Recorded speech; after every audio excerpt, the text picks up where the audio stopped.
I am the ocean. I'm water. I'm most of this planet.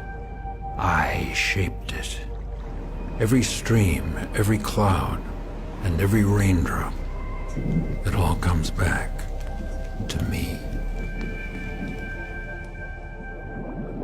One way or another, every living thing here needs me. I'm the source. I'm what they crawled out of. Humans, they're no different. I don't owe them a thing.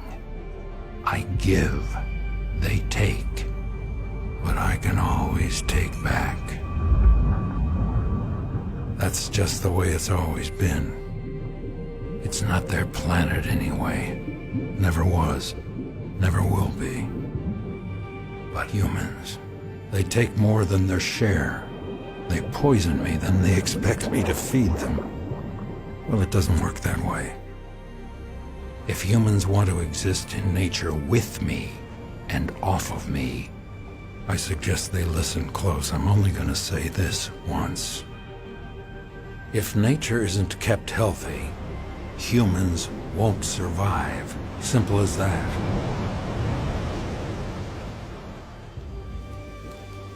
I mean, I could give a damn with or without humans. I'm the ocean.